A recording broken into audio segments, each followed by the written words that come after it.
Good morning, good afternoon, good evening. How are you guys doing? Adrian, Chase, Peter, how you have been in the last couple of weeks?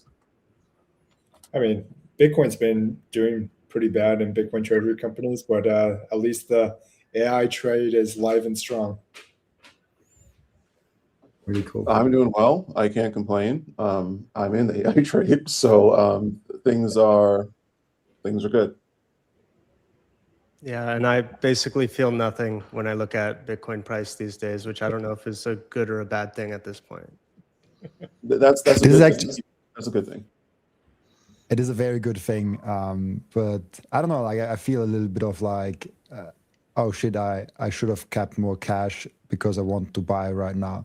But that's the only feeling I usually get. We talked before. It kind of organically came up the conversation about how we allocated to AI, also how we allocated to Bitcoin and treasury companies. How do you guys feel about having the AI trade? I think, Peter, you were talking about it being a little bit overheated. And then I think we were talking about, is it overheated? Is it a bubble, or is it just a paradigm shift? Maybe Peter, give us some of your thoughts to the difference between what you see in Bitcoin and the overall market.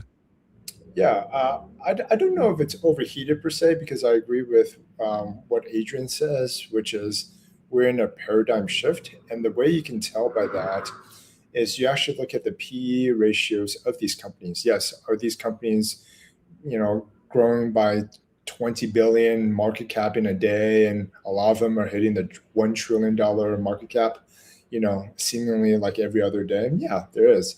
But what you see is that unlike other bubbles where the multiple expansion is effectively the PE ratio, where the price or the PE or the price of the stock is accelerating at a faster rate than earnings. We do not see that in this. Matter of fact, it's actually the inverse, where the earnings are actually outpacing that of the price, which you for certain companies, there's actually a multiple compression despite a huge absolute return. And so, is it a bit scary? Yes, in the regards that there's a higher and higher concentration of these ultra profitable, ultra high growth companies, while everything else is being lagged behind. That's what I'm concerned about. And also, I'm concerned about that effectively this is hardware and semiconductors and energy and memory chips, which are very location dependent. There's a great book called Chip Wars, which kind of lays out how interconnected these semiconductor and effectively this AI trade is across the globe. And so, yeah, if there's any real serious geopolitical risk, and mostly I'm talking about Taiwan issue with China, it could have really catastrophic effects. Interesting. And Adrian, you were talking about that you think long term it will be fine, and that you were also like not surprised, but like you had some AI trade going on that like kind of hedging you right now against the Bitcoin trade that you're doing. Yeah. So with Peter's point, the risk that people do talk about with regards to what can really destabilize it, I call it, the red swan in the case of China and Taiwan. So that is an event that can really destabilize this entire thing globally. But also, and I'm not trying to be a doomer here, if China were to make an overtly aggressive move towards Taiwan, we can spiral into World War III very, very easily as a result. So that, I think it is a outlier in the sense of, do I think we're going to see Chinese troops on the ground in Taiwan taking over infrastructure? No. Do I think we're going to see prolonged and more deliberate acts of overt aggression towards Taiwan? Perhaps. But I also think there's a lot of incentive for China to mitigate that and find a peaceful solution. So that aside, coming to your point, because Peter raised a very, very good point, what is ironic about the AI trade is that I got into NVIDIA and MSTR at the same time in 2022. And because of NVIDIA, I've been systematically expanding my allocation into other aspects of the AI trade. And I've been very vocal about that on X. I've talked about, Bitcoin miners. I was never bullish on Bitcoin mining. I was bullish on the HPC AI aspect of it. I've been talking about the cross benefits of how mining would grow into more of an HPC AI play, and that's why I was heavily allocated in 24 and early 25. I've also been allocated towards Micron earlier this year, towards a few other plays earlier this year. It has ironically become larger proportionally compared to my Bitcoin holdings, which I never thought would have happened. But because of the growth we've seen, it has. So my cost basis for Bitcoin is low, relatively. My cost basis for MSTR compared to where it is low. So I'm very much still in a capital preservation aspect when it comes to Bitcoin and whatnot. I'm not selling any of my spot Bitcoin. I've sold in and out of IBIT, but the AI trade and me allocating more capital towards it has been very, very, very beneficial. And I've been watching it in terms of not the meme-like quality of it. I've been talking about how it should grow out, and I talked about memory like months ago, and I talked about memory last month, and now everyone is seeing, oh my God, memory. So these things are very, very real paradigm shifts in the sense of people keep calling it for a bubble, but a lot of what Peter pointed out, we're not seeing blown out valuations. We are seeing real earnings, and what we're seeing is the market trying to forward model towards what the market thinks the market cap will or should or could be. And that's why we saw Micron go from under 100 billion to over $1 trillion. That's why, people also forget SanDisk, they're over $1 trillion. NVIDIA's over 5.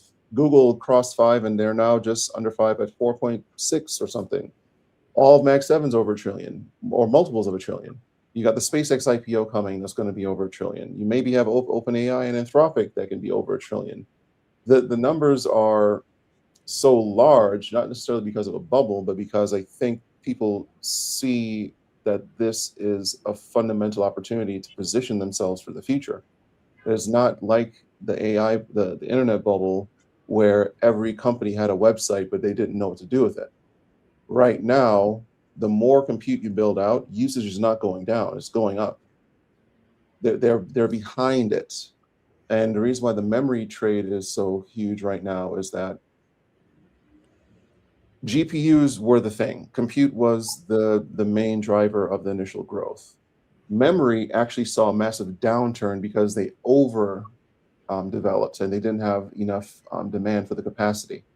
Now they have demand that ate up their original capacity, and now they have to build up to meet the demand. So you have two things going on right now. The valuation is catching up to what they already could have accounted for, and now the market is trying to project what they will build into. And this is all coalescing into making the AI trade. People are calling it, circular, but it's reflexive. As NVIDIA grows, the others are going to grow. As the others grow, NVIDIA is going to grow. As NVIDIA and memory grows, so OpenAI and Anthropic and all these other companies will have impetus to grow. It's a very, very reflexive cycle, not circular. So I think that's why it just keeps going. Yeah, the another thing that we mentioned before this call is the fact that because of these mega trillion-dollar IPOs, as you mentioned, it's SpaceX, OpenAI, and Anthropic. SpaceX for sure. We don't know if OpenAI or Anthropic is going to go through. That's going to, that's potentially a lot of liquidity that needs to come from somewhere, right? And so if people are sitting on massive bags like you are from the AI trade, and I know you're not stupid enough to try to ape into SpaceX, for example. I'm not touching it. No, I'm not either. But regardless of these trillion-dollar IPOs, if you actually look at the history of stocks that have IPO'd, they've actually pretty much often signal a local market top. You can, the latest one that I remember, I believe, was Facebook, and they fell really flat on their face in the first year, from what I remember. But of course, they've recovered significantly. So that's, while I'm not personally worried about the valuation part of these AI trades, I am worried about this liquidity drain that can potentially destabilize the market simply because the market is propped up by, probably call it 10 to 20 companies, really. Yeah, and that's something I posted about too. I think that SpaceX is going to be the impetus or the catalyst for a near-term top, and a lot of people are saying it, and people are trying to poo-poo it, but the sheer size of this IPO is unlike anything we've ever seen, and like you just said, it's going to suck and siphon away capital from everywhere. And the thing about it is that because the market's being propped up, we have two things that can happen. Is it just going to be a shift in the sense of, okay, it's going to get sucked out of Mag 7 and the 10 to 15 associated companies and go into SpaceX? Or is it going to siphon away capital from Mag 7 and those 10 to 15 companies, and it's going to siphon capital from other things as well, causing a broader sell-off of everything concentrating into SpaceX? And also, because of the size of the IPO, a lot of funds, a lot of allocations are going to be forced into it just by sheer volume and their mandates. So SpaceX is going to act like a siphon of capital. And to Peter's point, I think it could destabilize the market, but I'm not sure if it's going to destabilize the AI trade. I think it could destabilize everything else.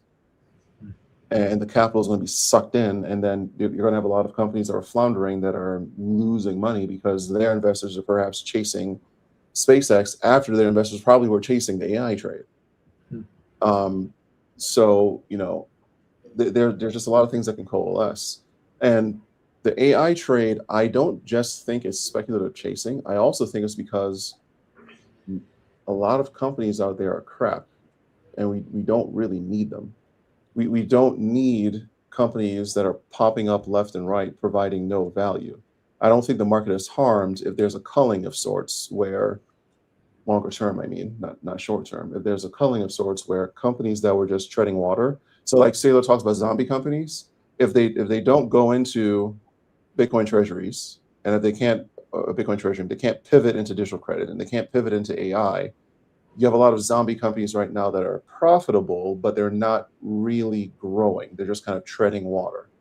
And unless they find a way to mitigate that, I can see a broader market contraction and concentration where SpaceX can definitely serve as a near-term top. Do you? Oh, sorry, go. Yeah, I was just going to ask, do you see a way where these AI companies that are attracting all this capital and this liquidity, is there an obvious way that the AI trade eventually finds its way into Bitcoin, or is that not so obvious right now, how that over the near or long term, that capital finds its way into the Bitcoin network? I think they're two entirely different investment theses, and I don't think they're compatible whatsoever.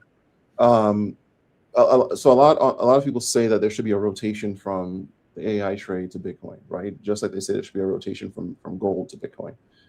If you actually look at the data and really model it out, like really rigorously, there's no evidence of rotation. There's evidence of cyclicality, sure, but there's no hard evidence saying that this rotates into that when it comes to Bitcoin. Bitcoin is very, very liquidity driven. Bitcoin is very, very narrative driven, more so than liquidity. So I think what's going to drive Bitcoin is going to be adoption, it's going to be narrative, and it's going to be liquidity. In terms of the AI trade rotating into Bitcoin, what is the impetus for that rotation? So they take the capital out of the AI trade, they're up big. So right, let's say you are someone like me, but much, much larger, or someone that's been even longer than me that has profits from the AI trade, and they want to take those profits out. What is the reason why you would rotate into Bitcoin, besides already being a Bitcoin believer? Because that's something I would do. I would rotate capital into Bitcoin because I've been in Bitcoin for well over a decade now. But the broader market is not going to do that, I don't think. I don't think go ahead. I guess what I'm getting at, though, is not so much the folks who are holding AI stocks trading out of their AI stock into Bitcoin, but is the rapid growth of investment in AI infrastructure and everything related to AI, does that eventually find its way into Bitcoin? Because, some would argue that the money of choice of future AI agents is going to be Bitcoin, and that might be the way that we start to see the growth of AI reflect in Bitcoin adoption and Bitcoin price. But it's very hard to see how AI isn't just purely pulling away liquidity from what might have been Bitcoin's moment in the sun. Because as you said, Bitcoin is kind of this great absorber of liquidity. But if all that liquidity is chasing at the AI trade, then it's not surprising that we're seeing Bitcoin where it's at right now. Well, Yeah. so let's differentiate that. AI is sucking in capital from everything, right? So Bitcoin is just part of what the capital is being taken out of. If you take a look at the whole market, the AI trade has sucked in capital from everywhere, right? So in terms of liquidity by itself is not enough to drive a trade. So liquidity creates the impetus. The liquidity creates the capital that you need for going into the market, but sentiment and narrative is what creates the impetus for positioning. There's nothing that's going to drive, in my view, I could be wrong, that's going to drive a narrative that says, okay, Bitcoin now needs to get some of this liquidity, that Bitcoin starts to get some of this attention. There's nothing there at the moment, in my opinion. That doesn't mean Bitcoin is bad. Bitcoin is going to fail. Anyone watching this, that's not what I'm saying. What I'm just saying is, if you take a look at what Bitcoin is, it is a monetary asset. Monetary assets are driven by entirely different things than technological revolutions. Bitcoin has been a technological revolution in the sense that it is a technology. But if you really parse that out, it hasn't been revolutionary enough because we still don't have the rails built on top of Bitcoin to facilitate payments globally. The Lightning Network is nowhere near as big as it should be. Liquid for corporations isn't as big as it should be. There are a lot of things that say that Bitcoin has been a revolution, but it's been a monetary revolution. And that is fundamentally different narratively and conceptually than the AI revolution. And that's why I don't think there's going to be a lot of capital chasing or leaving AI and rotating into Bitcoin. Will Bitcoin see some capital? Yes, but I don't think it's going to be a result of people going from AI to Bitcoin. There is, do you guys for sure know this picture of 1900s to like 1913, where you show the one picture on the right side where there's like one horse and there's one car and a bunch of horses on the street, and on the other picture there's like the other way around. There's a bunch of cars and one horse in the picture. And I actually looked at that development of the car and how it actually got there. And the car was already around before. It was not that the car was invented in the 1900s. The car, I think the first one of Benz was there, and I think 1886 was the first one launching. It was a messy car. It was a slow car. It was not ranging very far. Had a lot of problems. Like, it was only 16 kilometers per hour. I mean, just a couple of months ago, a human being ran 42 kilometers on an average of 21 kilometers per hour. So like a lot faster than that. But what actually drove, to Adrian's point, what actually drove from like 1% adoption to like whatever 80, 90% adoption in that specific picture was that the roads were paved, that gas station was built, and the infrastructure around the car actually got built out.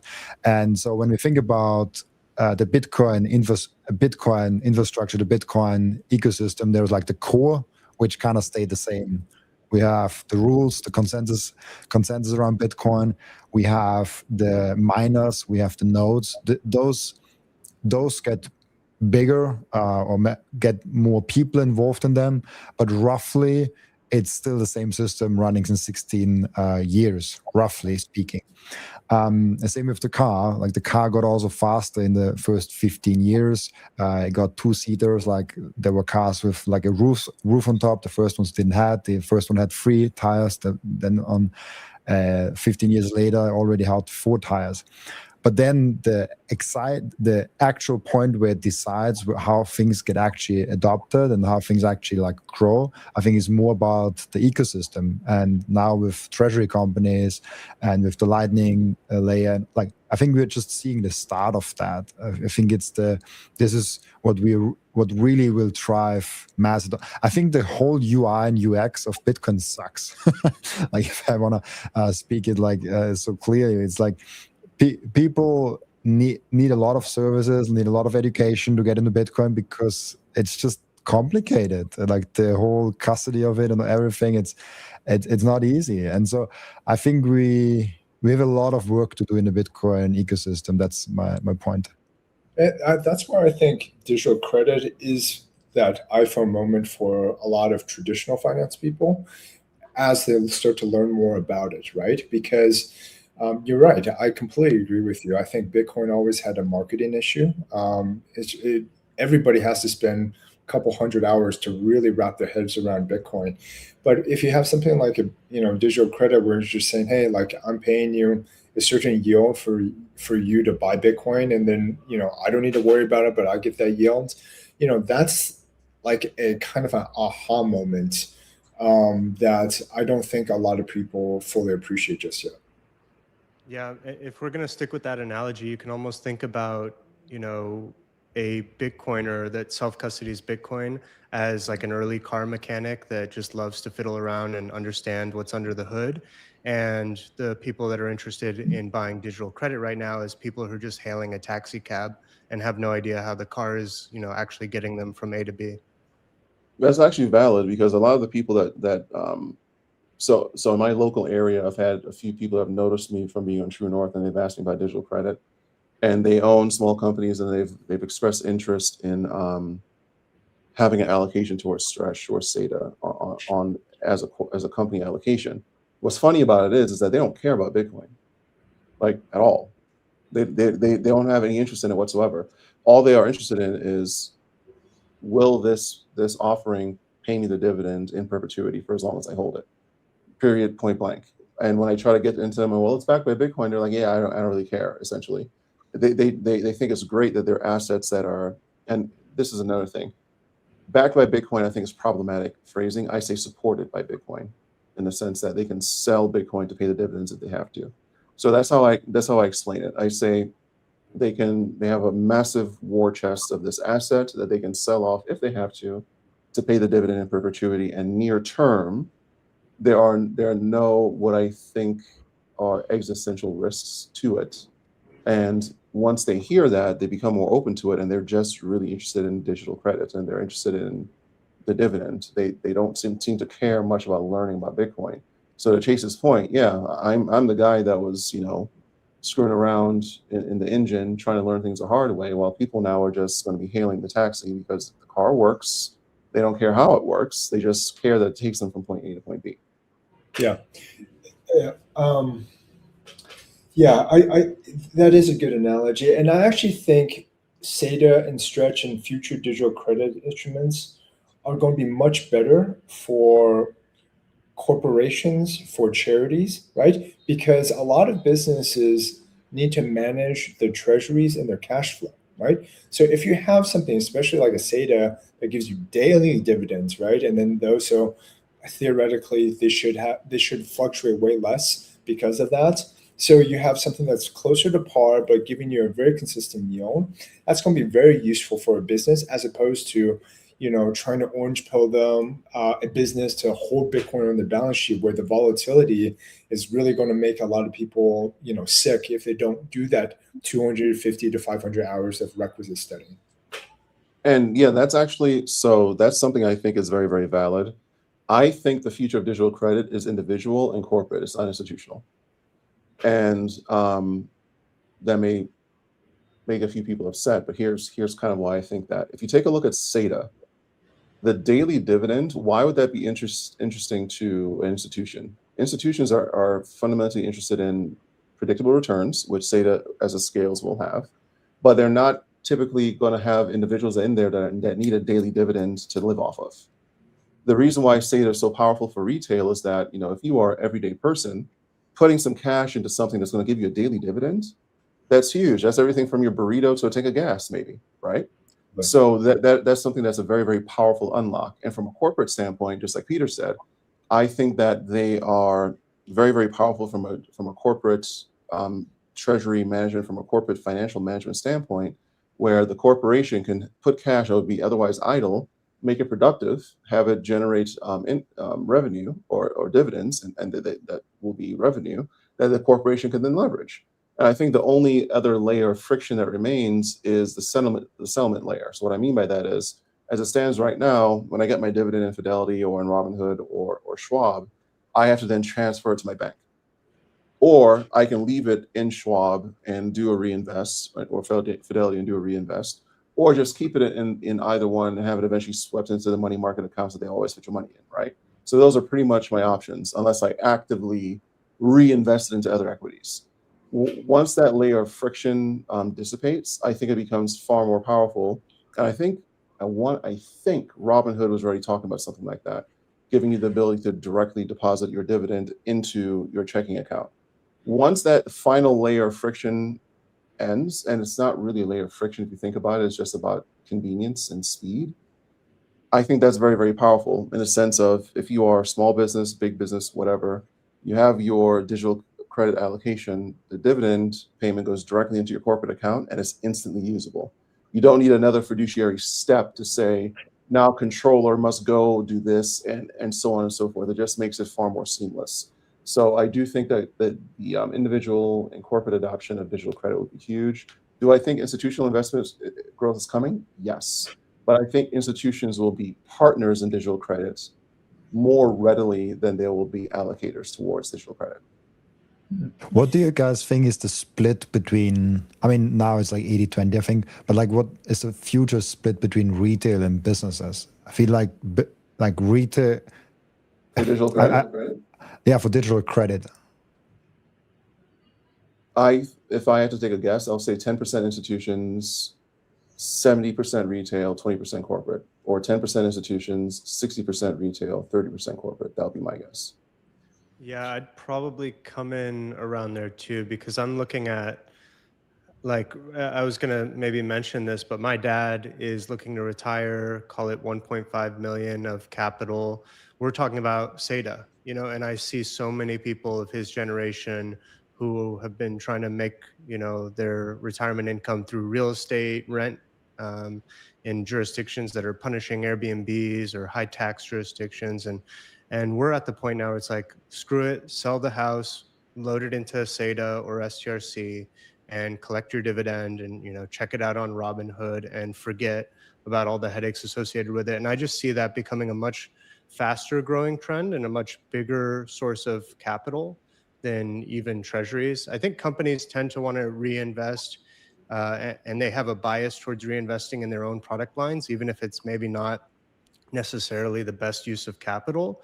They always have this belief that, the next thing the customer asks for, that they can build, and it'll increase the enterprise value more than just buying STRC or SEDA for the balance sheet. So there will be adopters of digital credit on the corporate balance sheet, but not in the way that I think we're going to see the baby boomer generation adopt this asset. And even Gen X and Gen Z and millennials, I have people that are younger than me right now by a good 10, 15 years talking about digital credit and talking about dividend payments. That would never have happened without these offerings, because younger people, they don't really think about that, right? They think about, yeah, I'm going to be in the market, it's great, but they don't think long term about, hey, if I put this 10 grand here, this 15 grand here, it's going to give me a perpetual extra bit of income that I can do whatever with. I think the world that we're entering, where inflation is going to creep up more and more, is going to make people want to supplement their incomes, right? I mean, that's why there's such a side hustle kind of culture that we have amongst millennials and Gen Zs. And on another note, I really like how you broke out the institutions versus the corporates, Adrian, because I completely agree with you that I can see corporates, outpacing institutions 3-1, 4-1, simply because, when I did investor relations at an S&P 500 company, I sat across the way from the treasury guy and also the FP&A team. And there's a reason why those treasury departments do not invest in high growth, high volatility assets. That's because they need predictable cash flow. And so, in a scenario where you have high predictable cash flow that has strong yield, I can see corporations, once they get their head around this, to really want to implement this into the business. Let me, Adrian, I kind of mentioned this to you on the side a few days ago, but let me kind of hear what you guys think is the downside of what you might call like the digital credit carry trade, where people can go on Robinhood and borrow at, call it 4% and plug it into something like SETA getting 13%. And obviously with daily dividends, there's low risk in terms of will that money be there in time for my next, margin payment. How do you guys think about this? Is this going to create a large carry trade? Is it as risky as other carry trades that we've seen in the past? Or is this perhaps maybe an interesting thing that even a normie Bitcoiner or normie digital credit holder should be looking at? Well, on the surface, it makes sense. You borrow at 4, you get 13, you keep the spread, right? Fairly straightforward. The one immediate risk I can call out is I don't know if you guys recall, when Robinhood first put the preferreds on, they were at 25% margin, then they kicked it up to 50, then they kicked it up to like 75, then back down to 50. And a lot of people got caught off sides very, very quickly on margin calls. Now, that was a very, very brief thing. But what if there is a market event that changes the margin requirements and now you're caught off sides? So that's one thing to consider. In terms of other risk vectors, I'm not a person that thinks that these are guarantees to succeed and they cannot fail. Do I think they will succeed? Yes. However, we still need to be cognizant of the fact that these digital credit instruments are incredibly new. They are tethered conceptually, practically towards Bitcoin and towards operating companies. If Bitcoin falters and operating companies falter, they're going to falter as well, regardless of the fact that they pay a dividend. Because I'm not saying that is valid or that should be the case. I'm just saying that, that is my view, and I think it's borne out by evidence that markets move on sentiment and perception, right? So if there is a perceived weakness in Bitcoin and thus a perceived weakness in a parent company, that is going to cascade into the preferred offerings and may cause some near-term stress. Now, does that matter as long as the dividend is paid? Not so much. But the other risk vector I will talk about is people need to understand that strategy, Strive, they are not necessarily obligated to pay out the dividends as they say. They're supposed to be paid out cumulatively if all else fails. So they can, in theory, pause the dividend payments for X amount of months, weeks, days, as long as they pay them out cumulatively over time. Do I think they will do that? No, because at any point, in my view, in now to the next 5 years, if they even stop the dividend payment once, they're dead. I think the preferred offering is dead. It is dead on arrival. They will never recover from it, specifically because of the risk profile of the parent company and of Bitcoin. It is not as if this is Chase. It is not as if this is some massive fund. We need to accept the fact that we are still early adopters, even though it seems crazy with Bitcoin being over $1 trillion and there being digital credits and rails being built on top of digital credit. We are still early adopters, so any kind of stress in the system will have disproportionate impact in terms of how the market reacts to it. Now, all those risks aside, what you're proposing, it does make sense. I can see why people will do it as a carry trade to pocket the spread. I think there's people doing it right now. I've already been approached by Fidelity because I have open conversations with a few people to borrow against my stretch and my SETA because of the size of my allocation. Not for a carry trade, but just to borrow against it. So I think borrowing against these digital instruments is going to become far more commonplace. So what you're saying, risks understood, it makes sense depending on your potential investor profile. Adrian, quick question. Did you mean the risk for an individual doing the carry trade, or do you mean that the carry trade might pose a risk long term for the digital credit itself because people are leveraging up and the whole thing gonna has too much pressure on it? No, I mean for the individual, not for the digital credit instrument itself.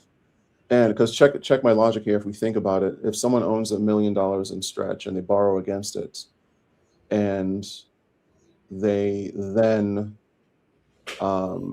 use that to borrow more Stretch, or if someone has $1 million in cash and they borrow against it, put it in Stretch and keep the difference, those are two different things. So I apologize if I wasn't clear in that. We're talking about borrowing cash to borrow the digital credits and to keep the spread between the two with regards to what you're paying in interest. That's the carry trade. So I apologize if I wasn't clear in saying that it was borrowing against Stretch or SATA. I mean, we talked about this, I believe, last time, where it's like, right now, let's just use, I think, MSTR, for example. Every time you ATM Stretch, you also should technically be ATMing MSTR, not exactly like all the time 1-to-1, but roughly 2-to-1 over time to maintain an amplification ratio. But if there is a black swan event where Bitcoin's price gets cut in half, your MNAV at the common shareholder level also gets cut in half.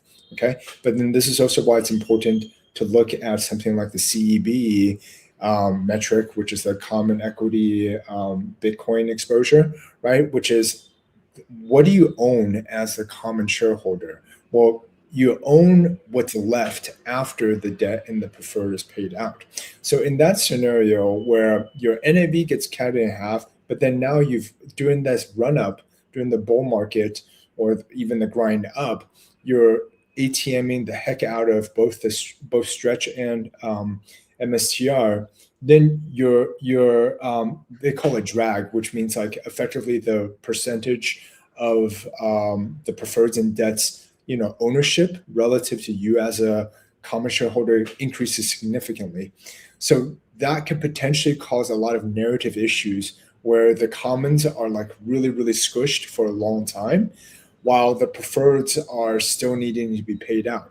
So you have to remember, at the end of the day, this is a perpetual vehicle that is not cheap, right? SATA is paying 13%, Stretch is paying 11.5% into perpetuity. So if you look at the 5-year CAGR of Bitcoin, like over this current 5 years, it's not 30%, And so again, everyone likes to say that Bitcoin is going to be a 30 AR, 30 volt asset, for the next 10 to 20 years. That's not a law of physics or mathematics. It's just an assumption. So that is the risk that you're also running against as well.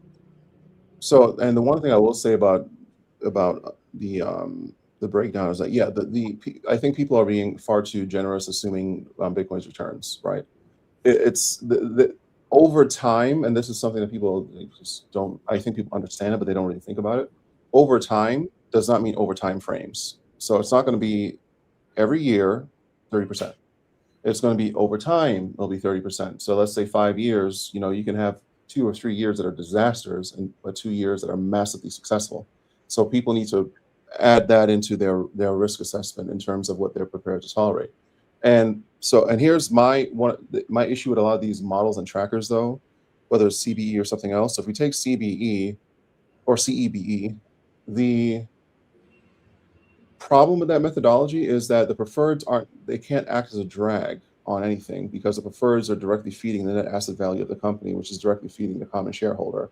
So something can't be a growth engine on one end, but a drag on the other. It's actually kind of circular in that way. So I think that's why the CB tracker is useful as a understanding of corporate structure in terms of how the preferreds stack up. But that's why I really was specific in talking about liquidity preference versus seniority. The preferreds are senior in a liquidity preference, but they're not senior in the claims to the Bitcoin. Those are two different things. And from a risk assessment, there are two different things as well, because functionally, in a liquidation event, you're getting fiat, you're not getting Bitcoin. So anything Bitcoin denominated or Bitcoin focused, I think, is only seeing half of the equation in terms of what the risk assessment is. The market can rate Bitcoin much, much lower in a liquidation event than we think, if that were to happen. So those are just things that I like to think about in terms of risk assessment. But to Peter's point, it's not a law of physics that Bitcoin is going to be 10, 15, 20, 30, whatever CAGR year over year. It's over time. And that's definitely something that needs to be considered when people are doing their risk assessment for these kinds of instruments. Let me double click on that, Adrian. I don't have a strong opinion on CEBE, but you're saying STRC issuance can't simultaneously be a growth engine and a drag. But isn't STRC just leverage? And if the leverage works against you because the asset that you're levering up to buy works against you, then it could be a drag or it could be a growth engine. Isn't that just based on whether or not Bitcoin performs based on the assumed growth rate, that it would be a growth engine or a drag? Well, that's because of Bitcoin, not because of the instrument. Right. So the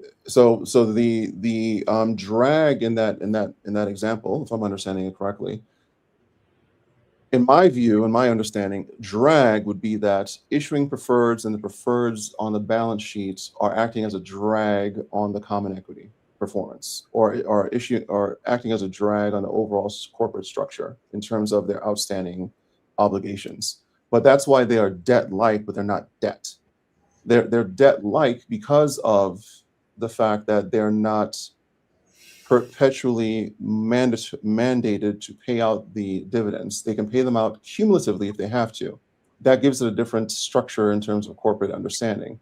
Now, drag in your example, if Bitcoin goes against you, that's not a drag because of preferreds, that's a drag because of Bitcoin. And in that case, if you are issuing preferreds to buy Bitcoin, if you're issuing shares of the preferreds, if you're paying out the dividend, and if you're issuing shares, if you're ATMing the preferreds to buy Bitcoin, the preferred instrument itself isn't a drag. It's the fact that you're buying an asset that's working against you. No, what I think Chase and I are trying to get at is, so using the example I gave above, let's just say like Bitcoin's at 70,000 and it grinds up to 95,000 and you're ATMing along the way, which means that your annual interest obligation increases over time, but all of a sudden your NAV gets slammed in half, right? So on a relative basis, like that percentage of that interest obligation is a greater drag during those downtimes than the bull times, right? And so in the bull, so it's just, think of it as just leverage, right? In good times, in bull times, leverage works for you, but in bad times, leverage works against you. Yeah, but that's still not drag though. That's leverage. So if leverage can work for or against, that's not a drag instrument. That is a reality of the physics of leverage, more so than it is a drag in the sense of the preferreds by themselves because of the corporate structure are a drag. If they are a drag, they should be a drag in all cases. It shouldn't be conditional. Well, that's my point. Like just think of it as, again, leverage, right? Because the cost of capital should technically be lower than the Bitcoin's CAGR during bull time. Then on a relative basis, that drag is reduced. But during a bear time, the drag is increased. So whether you like the word drag or not, the debt obligation is ever increasing. And that's why there's a potentially bad scenario when Bitcoin's, or the balance sheet of these companies gets cut severely. Whether you like to use the word drag or not, like that could be a very catastrophic scenario, narrative-wise at least. But mechanically, for sure. So, and I'm not trying to be pedantic. I'm just trying to be specific, and because I understand messaging is important. What you're referring to is what I call a crisis of scale. So if we have two ways that can play out in the catastrophic event that you said, which we both agree is the edge case, right? We don't see it collapsing like that, right? But also in theory, what if stretch and the preferreds get so large and the dividend obligation gets so large that theoretically the obligation for paying that preferred acts as a, I don't want to use the term drag, but whatever. It acts as a weight, a drag, whatever you want to call it, on the corporation. That is possible, right? But the reason why I'm trying to differentiate between what we're calling it is that it is not as if the market is pricing in the drag from the preferred equities with the common stock. The common stock, just based on how it trades and based on what I understand, is a leveraged Bitcoin bet, and the preferreds are dependent upon it. Now, the whole thesis, kind of what you pointed out, is as it stands right now, they'll be able to issue equity to pay the preferreds, right? But also, even in the crisis of scale example that I'm using, in theory, they can issue stretch to pay stretch. Oof, that would look really optically. It would look bad, but Yeah. they can do it. So cash is fungible, right? So let's just think about it. Once they issue shares of stretch and they get the capital from it and it sits on their balance sheet, how do you know what dollar goes to Bitcoin and what goes to stretch? Yeah, Yeah, and that's why. theoretically, it's a good trade because now you're issuing STRC at whatever that discount is. If Bitcoin gets cut in half, that's when you want to be issuing STRC because you're gonna, if you believe you're gonna bounce back, quickly outgrow or bounce back above the dividend rate. No, but Right, the issue and that's why I'm. the Go ahead. amplification ratio is really high when you have that bear market. So to issue more stretch during that time, you're increasing the amplification ratio. So I mean, like maybe retail doesn't care about that, but if you're like an institutional investor, you're saying like I'm willing to like increase the risk on a thing that just got cut in half, and therefore like the amplification ratio just doubled. So I don't think that's a wise scenario. It's not a matter of wise. It's like, can they do it?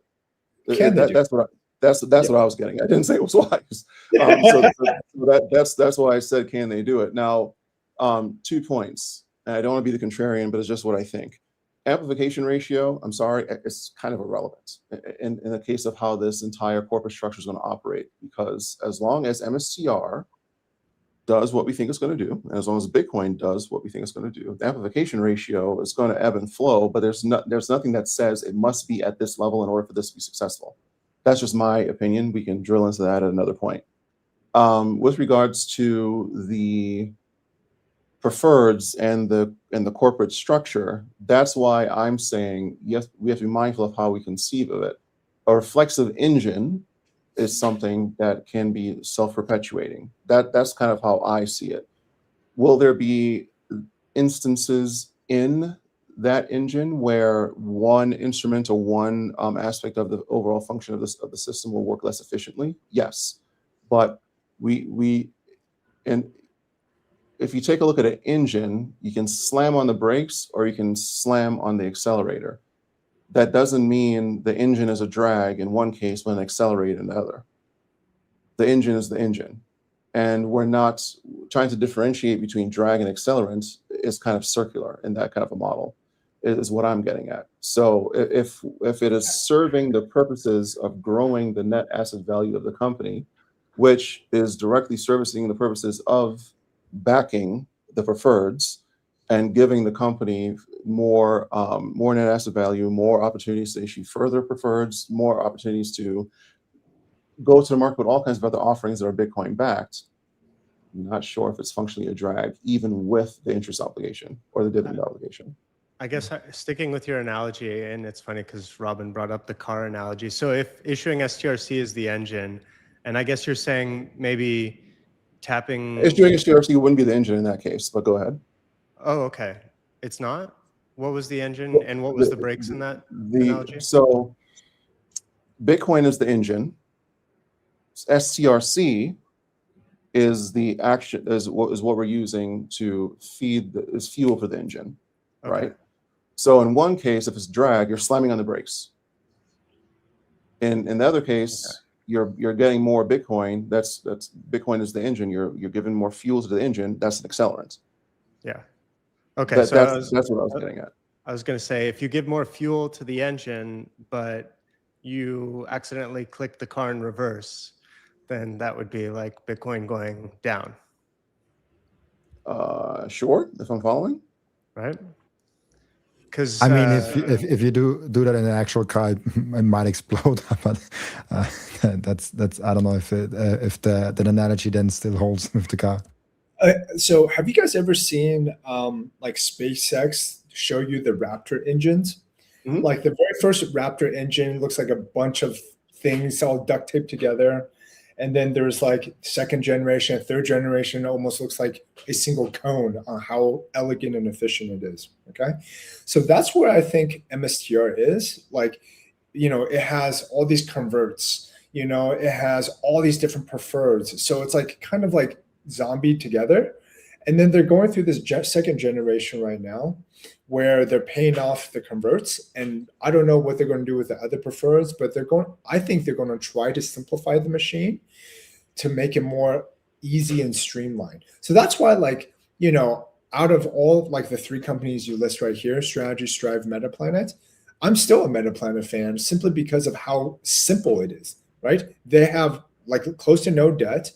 They're going to have prefers that they pay out of cash flow that they generate rather than ATMing in an environment that is low cost of capital, right? So regardless of the stock performance of Metaplanet versus Strive or Strategy as this moment, I think it is the cleanest narrative. And I think in the long run, a clean narrative, is going to do well.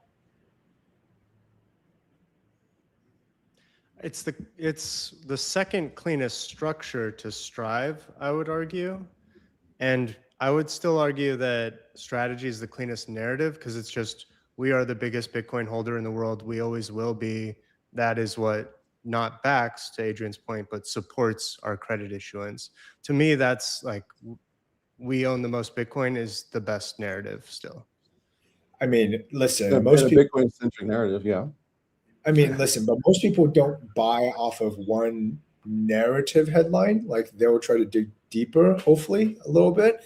And when they look at that capital structure, it's kind of Frankenstein, I loved Well, I don't Adrian's. think- I loved Adrian's face because this was literally in my head. It was like most people I speak to literally have a one-sentence thesis why they do that, and if you ask them one question about why they think so, they usually don't have a good. Like, I think sometimes we are in like a small bubble, and you might be a deep thinker, Peter, and then like you go out like outside of your bubble and you ask like, oh, what's in your portfolio? Oh, I bought Nvidia. Like, why?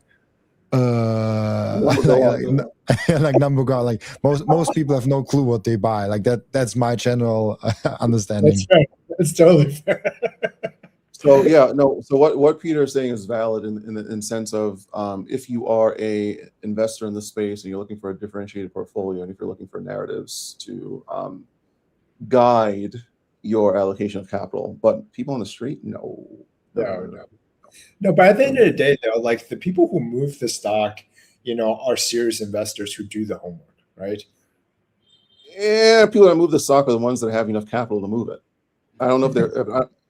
Listen, at this point, and this is the weird thing about being in this space, I have sat down and spoke with enough individuals that are incredibly high net worth. I'm talking about tens to hundreds of millions of dollars. Yeah. And I have had at least half of them tell me that they know people that are just as wealthy as them that make dumb investment decisions all the time in size. That's true. That's right? true. So we shouldn't. I think that what moves the market is capital, and what moves the market is position, and what moves the market ultimately is sentiment, and that's all going to guide capital allocations. But we shouldn't assume that the market is smarter than us or that we are dumber than the market. There's dumb people on both sides of this because from our perspective, why Bitcoin isn't at 250K right now, it doesn't make any sense, right? From our perspective.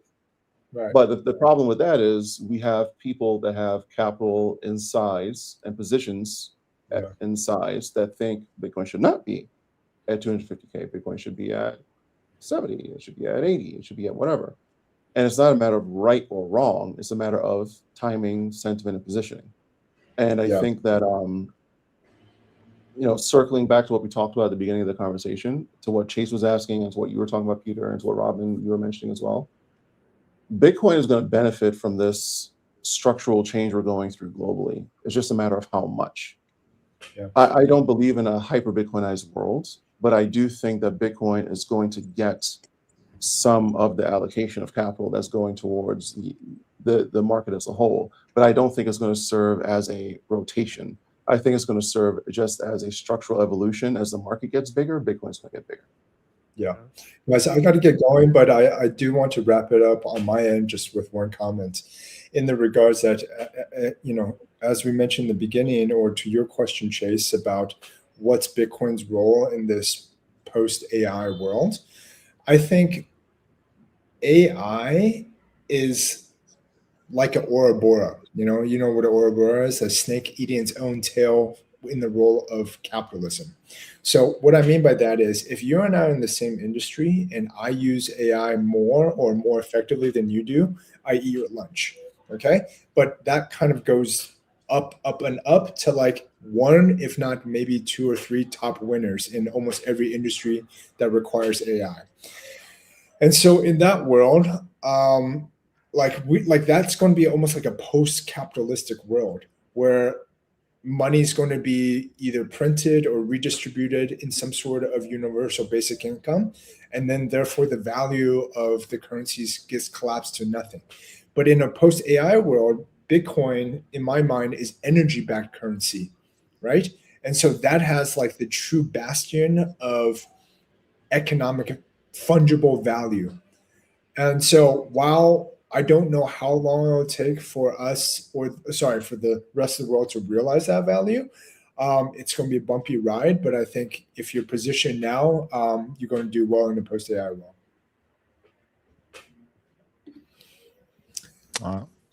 Fair.